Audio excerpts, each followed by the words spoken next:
రామాయణంలో శివధనుర్భంగం, సీతారామ కళ్యాణం, విష్ణు ధనుర్భంగం ఈ 3 ఘట్టాలతో బాలకాండ పూర్తయింది. రామాయణంలో 6 కాండలుంటాయని చెప్పుకున్నాం కదా, అందులో లాస్ట్ ఎపిసోడ్తో బాలకాండ పూర్తయింది. బాలకాండ తర్వాత అయోధ్యకాండ. అసలు ఈ కాండకు అయోధ్యకాండ అని పేరెందుకు వచ్చిందో తెలుసుకుందాం. శ్రీరాముడి వివాహం తర్వాత జరిగిన ఘట్టాలన్నీ అయోధ్యలోనే జరిగాయి. కోసల రాజ్యానికి రాజధాని అయోధ్య. అతి ముఖ్యమైన ఘటనలు అయోధ్యలోనే జరిగాయి. వాటిలో దశరథుడి మరణం, సీతారామ లక్ష్మణుల అరణ్యవాసం ఈ 2 ప్రధానమైన ఘట్టాలు అయోధ్య కేంద్రంగానే జరిగాయి. అయోధ్య అంటే ఎవరూ యుద్ధంలో గెలవలేనిదని అర్థం. అలాగే రామాయణంలో 6 కాండలుంటే వాటిలో 5 కాండల్లో యుద్ధాలు జరిగాయి. బాలకాండలో రాముడు తాటకి, మారీచ, సుబాహులతో యుద్ధం చేశాడు. అరణ్యకాండలోనూ రాక్షసులతో రామలక్ష్మణులు యుద్ధాలు చేశారు. కిష్కింధకాండలో వాలి సుగ్రీవుల యుద్ధం జరిగింది. సుందరకాండలో హనుమంతులవారు లంకానగరంలో రాక్షసులతో పెద్ద యుద్ధమే చేశారు. ఇక చివరి కాండ అయిన యుద్ధకాండ అంతా యుద్ధమే. అయితే ఒక్క అయోధ్యకాండలో మాత్రమే యుద్ధం లేదు. యుద్ధం లేని కాండ కాబట్టి అయోధ్యకాండ అనే పేరు ఈ కాండకు సరిగ్గా సరిపోతుందని రామాయణాన్ని విశ్లేషించిన ఎంతో మంది పెద్దలు చెప్తుంటారు. యుద్ధం లేకపోయినా ఈ కాండలో ప్రతి పాత్ర ఆలోచనలతో యుద్ధం చేస్తుంటాయి. అలా రామాయణాన్ని మలుపు తిప్పిన కీలక ఘట్టాలు జరిగిన అయోధ్య పేరుతో ఉన్న ఈ కాండలో గాథను వివరంగా తెలుసుకుందాము. లాస్ట్ ఎపిసోడ్లో పరశురాముడి ఘట్టం ముగిశాక దశరథుడు తన కుమారులు, కోడళ్లతో అయోధ్యకు రావడం, ఆ తర్వాత భరత శత్రుఘ్నులు తన మేనమామతో కేకేయ రాజ్యానికి వెళ్లడం ఇంతవరకు చెప్పుకున్నాం. ఇక్కడి నుంచి అయోధ్యకాండ కొనసాగుతుంది. శ్రీరాముణ్ణి చూసుకుంటూ దశరథుడు ఆనందంగా తన జీవితాన్ని అయోధ్యలో గడుపుతున్నాడు. ఆయన తన పంచప్రాణాలను రాముడిపై పెట్టుకున్నాడు. మరోపక్క శ్రీరాముడే తమకు చక్రవర్తి కావాలని ప్రజలు కోరుకుంటున్నారు. ప్రజల సమస్యలను రామలక్ష్మణులిద్దరూ పరిష్కరిస్తున్నారు. రాముని మంచి గుణాల గురించి అయోధ్యకాండలో వాల్మీకి విస్తృతంగా వివరించారు. వాటిలో కొన్ని ఇప్పుడు తెలుసుకుందాం. ప్రతి మనిషికి వ్యక్తిత్వం చాలా ముఖ్యం. వ్యక్తిత్వం లేని వారిని ఒక మంచి వ్యక్తిగా చూడలేం. వ్యక్తిత్వం అనగానే ఇప్పటికీ రాముణ్ణే ఎందుకు తలుచుకుంటామో చెప్పే గొప్ప లక్షణాలను వాల్మీకి తెలిపారు. రాముడు ఎప్పుడూ చెడు విషయాల గురించి ఆలోచించాడు. ఆయనకే వ్యసనాలు లేవు. వాటిని దగ్గరకు కూడా రానివ్వలేదు. ఇది వ్యసనాలు ఉన్నవారు ఎప్పటికీ విజయం సాధించలేరని చెప్తోంది. ధర్మ విరుద్ధమైన పనులే కాదు, అలాంటి మాటలకు కూడా రాముడు చోటివ్వలేదు. చెడు పనులు చేసేవారు, అలాంటి వారితో స్నేహం రెండూ మన వ్యక్తిత్వాన్ని చంపేస్తాయి. ఏ పనైనా సరే యుక్తితో ఆలోచించి రాముడు చేసేవాడు. ఇప్పుడు మనం చెప్పుకునే స్మార్ట్ వర్క్ ఆనాటికే ఉంది. రాముడు ఎప్పుడూ దేహదారుఢ్యంతో ఉండేలా వ్యాయామ శిక్షణ చేస్తూనే ఉండేవాడు. అంటే ఫిజికల్ ఫిట్నెస్. ఎంత వయసు వచ్చినా రోగాలు రాకుండా ఉండాలంటే ఫిజికల్ ఫిట్నెస్ ఉండాలని రాముడు ఆనాడే చెప్పాడు. ఒక మనిషిని చూడగానే అతను ఎలాంటివాడో రాముడు తెలుసుకునేవాడు. ఇప్పటి భాషలో చెప్పాలంటే కమ్యూనికేషన్ స్కిల్స్. ప్రజలతో చాలా సౌమ్యంగా మాట్లాడుతూ వారి సమస్యలు తెలుసుకొని శ్రీరాముడు పరిష్కరించేవాడు. అంటే మేనేజ్మెంట్ స్కిల్స్. అన్నింటికన్నా ముఖ్యంగా రాముడు నిత్య విద్యార్థి. ఎప్పుడు ఏ మహర్షి కనిపించినా వారి నుంచి ఏదో ఒక విద్యనో విషయాన్నో వినయంగా అడిగి గ్రహించేవాడు. చదువు అన్నిటికన్నా పెద్ద ఆయుధం. వినయానికి, సంస్కారానికి చదువే ఆభరణం అని ఆనాడే రాముడు చెప్పాడు. అలాగే ఏం ఆలోచిస్తున్నాడో, ఏ నిర్ణయం తీసుకుంటాడో పొరపాటున కూడా రాఘవుడు ఎవరికీ తెలియనిచ్చేవాడు కాదు. అంటే మానసికంగా దృఢమైన వాడని అర్థం. శ్రీరాముడిలో ఇలాంటి గొప్ప లక్షణాలెన్నింటినో రామాయణం వివరించింది. అవన్నీ ఇప్పటికీ గెలుపు సూత్రాలే. ఇన్ని గొప్ప లక్షణాలు ఉన్న రాముణ్ణి చక్రవర్తిని చేసి తాను విశ్రాంతి తీసుకుందామని దశరథుడు అనుకున్నాడు. అదే విషయాన్ని ఒకరోజు మంత్రులందరితో పంచుకున్నాడు. వారందరి సూచనలు తీసుకున్నాడు. అందరూ శ్రీరాముణ్ణి తదుపరి చక్రవర్తిగా సూచించారు. చక్రవర్తి కావాలంటే ముందుగా తన వారసుడిగా శ్రీరాముడికి యువరాజు పట్టాభిషేకం చేయాలి. వెంటనే శ్రీరాముడికి యువరాజు పట్టాభిషేకం జరగాలని దశరథుడు ఆనాటి నియమాల ప్రకారం మంత్రులు, ప్రజలు, పురోహితులు, ప్రజలందరితో ఒక పెద్ద సమావేశం పెట్టాడు. శ్రీరాముడు యువరాజుగా నియమించాలని చెప్పిన నిర్ణయాన్ని దశరథుడు ప్రజల ముందు పెట్టాడు. మరో మాట లేకుండా అందరూ ముక్త కంఠంతో శ్రీరాముణ్ణి తమ రాజుగా అంగీకరించారు. రాఘవుడిని సభకు తీసుకురావాలని తన ఆంతరంగిక మంత్రి అయిన సుమంత్రుడిని దశరథుడు ఆదేశించాడు. రాముడు దశరథుడు కొలువైన సభకు వచ్చాడు. అందరి ముందు శ్రీరాముణ్ణి తన తర్వాతి వారసుడిగా దశరథుడు ప్రకటించాడు. అయోధ్యలో మళ్లీ పండుగ మొదలైంది. సభ ముగిశాక మళ్లీ దశరథుడు రాముణ్ణి తన ఆంతరంగిక మందిరంలోకి రమ్మని ప్రత్యేకంగా కలిశాడు. శ్రీరాముణ్ణి ఒకసారి ఆలింగనం చేసుకున్నాడు. ఆయన ముఖంలో తెలియని బాధ శ్రీరాముడికి కనిపించింది. తండ్రి, ఎందుకు బాధగా ఉన్నారు అని రాముడు అడిగాడు. అప్పుడు దశరథుడు ఇలా అన్నాడు: ప్రజలతో పాటు నేను కూడా నిన్ను చక్రవర్తిగా చూడాలని అనుకుంటున్నానని, అయితే ఎందుకో కొన్ని దుస్వప్నాలు మనసును కలిచివేస్తున్నాయని దశరథుడు శ్రీరాముడితో అన్నాడు. ఎట్టి పరిస్థితుల్లోనూ ఆ మర్నాడే రాముడికి యువరాజ పట్టాభిషేకం చేయాలని దశరథుడు నిర్ణయించాడు. పట్టాభిషేకానికి ముందు సీతారామ దంపతులు పాటించాల్సిన నియమాల గురించి దశరథుడు రాముడికి చెప్పాడు. అలాగే మరో మాట కూడా దశరథుడు శ్రీరాముడితో చెప్పాడు. ఇదే చాలా ముఖ్యమైన మాట. అదేంటంటే, భరతుడు తన మేనమామ దగ్గర ఉన్నాడని, అతను అయోధ్యకు రావడానికి ముందే నీ యువరాజు పట్టాభిషేకం అయిపోవాలని దశరథుడు శ్రీరాముడితో అన్నాడు. రాముడు గీసిన గీతను భరతుడు దాటడు.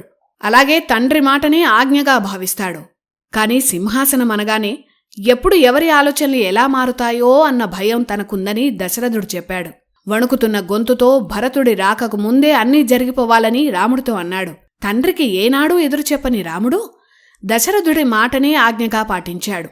అంతటి దశరథుడే భయపడటానికి కారణం అతని భార్య కైక. అలా శ్రీరాముడికి చెప్పాల్సినవన్నీ చెప్పి మర్నాడు జరిగే పట్టాభిషేకానికి ముందు స్వీకరించాల్సిన దీక్ష గురించి దశరథుడు చెప్పాడు. భరతుడి గురించి దశరథుడు ఎందుకంత భయపడ్డాడు?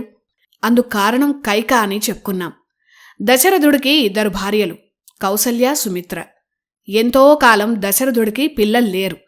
వారసుడి కోసమే దశరథుడు కేకేయరాజు కుమార్తె అయిన కైకను వివాహం చేసుకున్నాడు. ఇక్కడ కైక గురించి చెప్పుకుందాం. రామాయణంలో అసలైన మలుపు కైక పాత్ర. కైకే లేకపోతే రాముడు అడవులకు వెళ్లేవాడే కాదు, సీతాపహరణే లేదు, రావణ సంహారమూ లేదు. అంటే రావణ సంహారానికి ఒక కారణాన్ని సృష్టించిన పాత్ర కైక. రామాయణ కాలం నాటి ప్రసిద్ధ రాజ్యాల్లో కేకే రాజ్యం ఒకటి. ఆ రాజ్యానికి రాజు అశ్వపతి. అశ్వపతి కుమార్తె కైక. కైక అన్నలు ఆమెను చిన్నప్పటినుంచి అతి గారాబంగా పెంచారు. కైకకు చిన్నప్పటినుంచి ఒక దాసి సేవలు చేసేది. ఆమె పేరే మందర. కేకేయ రాజ్యానికి చెందిన రాణి కాబట్టి కైకేయి అని అశ్వపతి పేరు పెట్టాడు. అందరూ కైక అని పిలిచేవారు. చిన్నప్పటినుంచి కైక జగమొండి. తాననుకున్నది జరిగి తీరాలనే తత్వం. అలాగే వ్యక్తిగా చాలా మంచి మహిళ. కేకేయ రాజులు మంచి రథసారథులు. కైకకు కూడా రథం నడపడంతో పాటు యుద్ధ విద్యల్లోనూ పట్టు ఉంది. అందం, వీరత్వం ఉన్న స్త్రీ గనుక సహజంగానే దశరథుడు ఆమెను ఇష్టపడ్డాడు. అప్పటికే కౌసల్య, సుమిత్రకు పిల్లల్లేని కారణంగా వారసుల కోసం కైకను వివాహం చేసుకోవాలని దశరథుడు అనుకున్నాడు. అదే విషయాన్ని కైక తండ్రి అశ్వపతికి దశరథుడు చెప్పాడు. అప్పుడే అశ్వపతి దశరథికి ఒక షరతు పెట్టాడు. అప్పటికి ఎలాగూ దశరథకు పిల్లల్లేరు కాబట్టి కైకకు జన్మించిన వాడినే అయోధ్యకు చక్రవర్తిని చేయాలని అశ్వపతి షరతు పెట్టాడు. కైక ద్వారానే పిల్లలు కలగాలి కాబట్టి ఆ క్షణానికి దశరథుడు ఆ షరతుకి కట్టుబడ్డాడు. అలా దశరథకు కైకకు వివాహం జరిగింది. కైకతో పాటు తనను చిన్ననాటి నుంచి పెంచిన దాసి మందర కూడా అయోధ్యకు వచ్చింది. కైకను వివాహం చేసుకున్నా కూడా దశరథకు వారసులు కలగలేదు. 3 భార్యల్లో సౌందర్యవతైన కైకనే దశరథుడు ఎక్కువగా ప్రేమించాడు. ఎక్కువగా ఆమెతోనే గడిపేవాడు. ఆమె మాటను కాదనేవాడు కాదు. అలాగే కైక దశరథుణ్ణించి 2 వరాలు పొందింది. ఆ వరాల వెనుక ఒక కథ ఉంది. శంబర అనే రాక్షసుణ్ణి సంహరించేందుకు దేవేంద్రుడు దశరథుడి సహాయం అడిగాడు. ఎంత వద్దన్నా వినిపించుకోకుండా ఆ యుద్ధానికి కైక కూడా దశరథుడితో వెళ్ళింది. శంబరుడు రాక్షసుడు, మహావీరుడు, మాయా యుద్ధ నిపుణుడు. ఆనాడు దశరథుడికి రథసారథ్యం వహించింది కైకే. ఆ సారథ్యాన్ని చూసి దశరథుడు ఆశ్చర్యపోయాడు. రామాయణ మహాభారత కాలంలో స్త్రీలు పురుషులు సమానమైన ప్రతిభలు చూపారు. ఆ కాలంలో చరిత్రను మార్చే శక్తివంతమైన మహిళలు మన భరతఖండంలో చాలామందే ఉన్నారు. శంబరునితో యుద్ధం చేసి దశరథుడికి చాలా గాయాలయ్యాయి. ఆ దెబ్బలతో స్పృహ తప్పిపడిపోయాడు. చీకటి పడితే రాక్షసుడు శక్తి పెరుగుతుంది. పరిస్థితిని గమనించిన కైక రథాన్ని ఒక రహస్య ప్రాంతానికి చేర్చింది. శంబరుడితో యుద్ధం చేసి దశరథను రక్షించింది. ఆమె రథసారథ్య నైపుణ్యాన్ని, సాహసాన్ని చూసి దశరథుడు ముగ్ధుడయ్యాడు. ఆమెను మనసారా అభినందించి 2 వరాలిచ్చాడు. ఆ వరాలను తనకు నచ్చినప్పుడు ఎప్పుడైనా కోరుకుంటానని చెప్పి ఆనందించింది. ఆ వరాలే దశరథుడికి దురదృష్టాన్నిచ్చాయి. అయితే ఆ తర్వాత పుత్రకామిష్టి యాగం ద్వారా కౌసల్య, సుమిత్ర, కైకేయులకు రామ, భరత, లక్ష్మణ, శత్రుఘ్నులు పుట్టారు. కౌసల్య సుపుత్రుడు రాముడు, కైక కుమారుడు భరతుడు. వీరిద్దరూ యాగఫలం ద్వారా జన్మించినవారే. అందుకే దశరథుడు కైక తండ్రికిచ్చిన మాటను పట్టించుకోలేదు. కైక కూడా ఏనాడూ భరతుడికే పట్టం కట్టాలని దశరథుణ్ణి అడగనూ లేదు. భరతుడి కన్నా రాముడు ఒకరోజు పెద్ద. శ్రీరాముణ్ణి కైక ఏనాడూ సవతి కొడుకులా చూడలేదు. రాముడు తన కన్న తల్లి కన్నా ఎక్కువగా కైక దగ్గరే పెరిగాడు. కైకకు శ్రీరాముడంటే ప్రాణం. ఎందుకంటే కైక కుమారుడు భరతుడు చిన్నప్పటినుంచి కేకే రాజ్యంలోనే ఎక్కువగా ఉన్నాడు. అందుకే కైక శ్రీరాముల్లోనే తన కుమారుణ్ణి చూసుకుంటుండేది. అందుకే రాముడు యువరాజైనా కైకకి ఎలాంటి అభ్యంతరం ఉండదని దశరథుడికి నమ్మకం. కాని చిన్నప్పటినుంచి కైక మొండితనం, చెప్పుడు మాటలు వినే గుణం ఆమెనొక ప్రతినాయకురాలిగా మార్చేశాయి. ఇటు దశరథుడు కూడా లెక్కలు వేసుకున్నాడు. ఒకవేళ శ్రీరాముడితో భరతుడు పోటీ పడితే ఎవరెక్కువ అని లెక్కలు వేసుకున్నాడు. తాటక సంహారం, శివధనుస్సు విరవడం, విష్ణుధనుస్సు ఎక్కుపెట్టడం, అలాగే విశ్వామిత్ర నుంచి దివ్యాస్త్రాల శక్తిని సంపాదించటం, ఇవన్నీ సామాన్యులు చేయగలిగే సాహసాలు కావు. అప్పటికి భరతుడు సాధించిన విజయాలుగాని, చేసిన యుద్ధాలుగాని లేవు. అందువల్ల మహావీరుడైన శ్రీరాముడే అయోధ్యకు చక్రవర్తి అయ్యేందుకు అన్ని అర్హతలున్నవాడని దశరథుడు సభాముఖంగా నిర్ణయించాడు. సభలో ఉన్న మంత్రులు, పెద్దలందరూ శ్రీరాముడికే ఓటు వేశారు. పుష్యమీ నక్షత్ర ముహూర్తంలో శ్రీరాముడి యువరాజు పట్టాభిషేకాన్ని నిర్ణయించాడు. కైక తండ్రికిచ్చిన మాట కన్నా దేశక్షేమం, ప్రజాభీష్టమే ముఖ్యమని దశరథుడు అనుకున్నాడు. తన వారసుల్లో పెద్దవాడు, అర్హుడైన శ్రీరాముణ్ణి ఎంపిక చేశాడు. ఒకవేళ భరతుడికి విషయం చెప్పాలన్నా అయోధ్య నుంచి కేకే రాజ్యానికి విషయం చెప్పడానికి 8 రోజులు, భరతుడక్కడి నుంచి అయోధ్యకు రావడానికి 8 రోజులు, మొత్తం 16 రోజుల ప్రయాణమని రామాయణం చెప్తోంది. ఆ 16 రోజుల్లో ఒకవేళ తాను మరణిస్తే శ్రీరాముణ్ణి కైకేయి చక్రవర్తిని చేయనీయదేమో అని దశరథుడి భయం. శ్రీరాముడి యువరాజు పట్టాభిషేకానికి ముందు దశరథుడు ఇన్ని రకాలుగా మదనపడ్డాడు. మానసికంగా తీవ్రంగా కుంగిపోయాడు. ఈలోపు యువరాజు పట్టాభిషేక దీక్ష గురించి చెప్పేందుకు శ్రీరాముడు తన తల్లి కౌసల్య దగ్గరకు వెళ్లాడు. అప్పటికే సుమిత్ర, లక్ష్మణుడు ఇద్దరూ కౌసల్య మందిరంలో ఉన్నారు. కాసేపటికి సీతమ్మ కూడా అక్కడికి వచ్చారు. తన కుమారుడు అయోధ్యకు యువరాజు కాబోతున్నాడని తెలిసి కౌసల్య ఆనందానికి అవధుల్లేవు. తనతో పాటు రాజ్యాన్ని తన ప్రాణమైన లక్ష్మణుడు కూడా పాలిస్తాడని శ్రీరాముడు తన పిన్నమైన సుమిత్రతో అన్నాడు. నిజానికి అన్ని లోకాలను పాలించే విష్ణువుకి అయోధ్య సింహాసనం ఒక లెక్క. రావణ సంహారానికి బీజం పడాలి కాబట్టి ఈ ఘట్టాలన్నీ జరగాలి.